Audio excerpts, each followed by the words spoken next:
Hello, everybody. Welcome to Dude with a Fork. My name is Ken. On today's episode of Ken Cooks Stuff, I'm doing my version of easy, quick microwave pizzas that you've seen me review a couple of times here. So these are fun to make. Get the kids involved. You can make a bunch of them, throw them in the freezer. They're easy to reheat in the air fryer, and you can make them with whatever ingredients you love. So let's get started. All right, so I've been working on my own version of freezer pizzas, and I've got a couple of different ways that we're going to do this. Not sure if I can get through both of them today. I am wearing a wrist brace because I was silly and fell and hurt myself doing something terribly silly. And doing anything with this wrist is just, it's fun. It's a new experience in pain. So what I have here are these Pueblo Lindo flour tortillas that I picked up at Aldi. This was $1.99 for 20 of them, so 10 cents a piece. Like I said, these are not my favorite flour tortillas, but they're perfectly acceptable. Now, to make this work, they just don't smell like super fresh. I don't know why. There's a long list of ingredients there, and that's probably why. But I was there. They were there. It was a match made in cheap heaven. So what I have here is a bunch of ingredients. I'll get these guys out of the way. I have some pepperoni that I chopped up very tiny because we want this to not like fall out. So I have some Italian sausage that I cooked and broke up as small as I could in the pan, but then I put it on a cutting board and just ran it through with a knife. I have some black olives that I chopped up finely because I love black olives on pizza. I have some red onion that I also chopped up finely because I also like red onion on a pizza. I have mushrooms that just come out of the can. I also chopped these up fairly finely, and these are delicious. A couple of these got eaten. And if you recall, I bought sliced cheese instead of shredded cheese. And as it turns out, what you can do with sliced cheese is just chop it up into little squares like this. And this actually works out a lot better. And I actually have my homemade pizza sauce here. So what we are going to do is, I'm not going to make a flat open pizza because this is really hard to deal with. And what I wanted was something I could heat up in the microwave, or not the microwave, the air fryer, so it gets nice and crispy. Ooh, hello. So what we're going to do is make like a quesadilla out of it, but it's pizza, so it's a pizzadilla. Yes, a pizzadilla. You heard me right, pizzadilla. You will notice the one item that's missing from here is a green pepper, because I got up and I went to the grocery store this morning to buy sausage, and I meant to get a green pepper, and I forgot. And then I had to go to another store because they had some things on sale that I wanted to buy. This, like dirt cheap. I love this Ortega taco sauce. We could use this in place of my homemade spaghetti or pizza sauce, but that's for another day.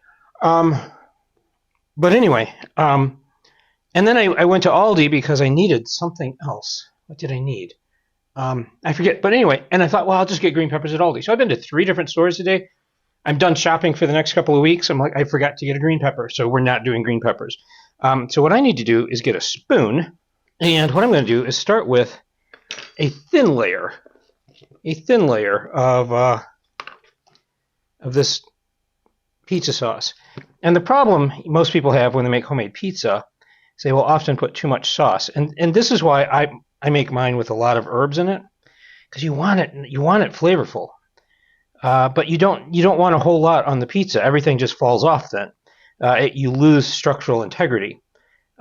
Cheese is kind of the glue of the culinary world, and this pizza sauce is like oil. So what we're going to do here, there we go. Now, I want cheese, and you can see why I cut things up very finely, because it's easy to just sprinkle. So I'm going to sprinkle some cheese, just like this. And I want a fairly good amount on the bottom here. I'm going to go in with some sausage. And I don't need a whole lot. This is pretty flavorful sausage. If the sausage you buy is not super flavorful, don't hesitate to throw in a little bit of Italian seasoning or some fennel seeds, or both, actually. Work really well in there. So I'm going to try to get this spread out a little bit evenly. Going with some black olives, which I love. If you don't, make these the way you like. If you don't like black olives, don't put black olives. If you don't like red onions, don't put red onions. If there's something unusual that you like anchovies, yeah, go for it. I love anchovies on pizza. Nice salty umami taste. And then a few mushrooms here. Da, da, da, da, da, da, da, da, da. And then to top it all off, another layer of cheese. And this cheese is hopefully going to glue this together quite nicely once we get it cooked up. So now all I have to do is fold this bad boy in half. Let's see if I can do that with the wrist brace. There we go. And just hope it sticks. I'm just going to press them tightly together.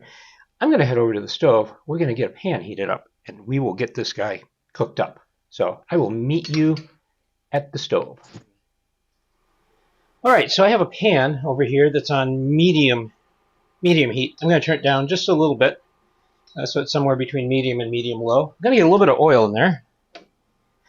And that's apparently, this is all the oil I have, so that's something I forgot to buy at Aldi. So when I said I'm done shopping for a couple of weeks, I lied, because that is not the case. So I just want this to get, the pan is hot, I just want the oil to get a little bit hot. Don't put oil in your pan and then heat the pan up. Always let the pan get hot first. And then put your oil in.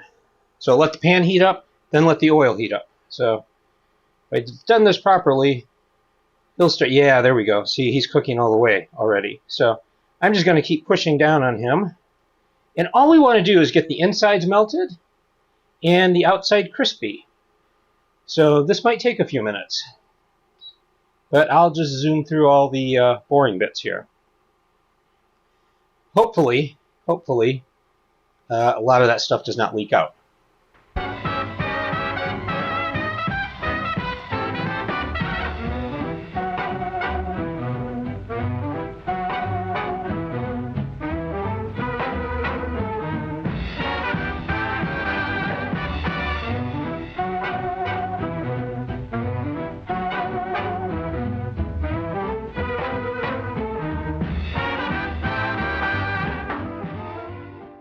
All right, so you can see I flipped it over. This side is nice and lightly browned. It's very crispy. It sounds delicious. And so far, nothing is leaking out of the middle there. Perfect. 1 winner later. One more check. Ooh, yeah, see, look at that. I'm going to give him just a minute more on that side. I just want to get a little bit more brown on him. Yeah, perfect.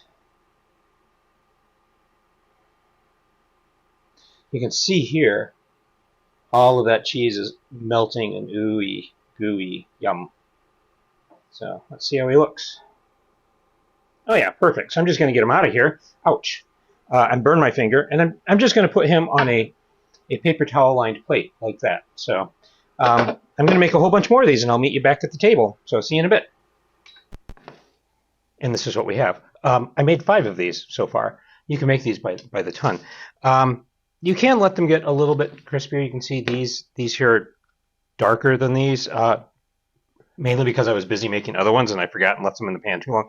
But they're perfectly fine. So what I want to do here, first of all, is just cut into one and show you. This is the first one I made, so it's had a moment to sit around and collect its thoughts. And ooh, yeah. Now I would like that cheese to be a little bit meltier, but I'm not making these to eat now, actually. But I'm just going to give it a taste anyway. Oh.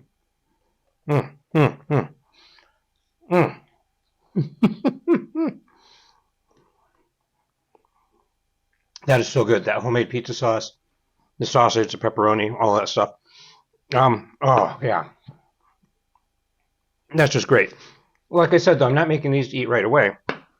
What I'm making these for is to put in the freezer as an anytime snack. So I have this sheet of foil. And what I found out is I can just take this and wrap it up like this. And there you go. Now this bad boy goes in the freezer. Now what you do is when you're ready for one of these, you take your air fryer, you put this guy in here just like this, put him in for 400 degrees for 10 minutes, and then at the 5-minute mark, you just open him up, and he will get nice and crisp. And then at the 7 or 8-minute mark, flip him over, the other side will get nice and crisp. And that's what you do, and you end up with a lot of these inexpensive, because we've made everything from scratch, freezer pizzas. And you might, it's not quite a pizza because it's folded in half. It's like a pizzadilla. But you're thinking, well, that kind of reminds me of these. And you're absolutely right. It is kind of like a pizza quesadilla hot pocket. But they are absolutely just amazing. So easy to make. A little bit of work, but you can make a whole bunch all at once. Throw them in the freezer, and there you go. 10 minutes in the air fryer, and you've got a quick snack that you can make up anytime. So yeah, this is kind of a rainy afternoon idea, and you got snacks, a lot more nutrition, a lot less salt, and cheaper than the Hot Pockets or anything else you might pull out of the freezer section at the store. So there you go. Well, if you try these, let me know what you think. And that's it, folks. As always, thank you so much for watching. Links to free printable copies of any recipes here are down below in the show notes. Please like, comment, or if you'd like to see more of this kind of material, subscribe. As always, please stay safe, eat great food, and power to the proletariat. We'll see you next time.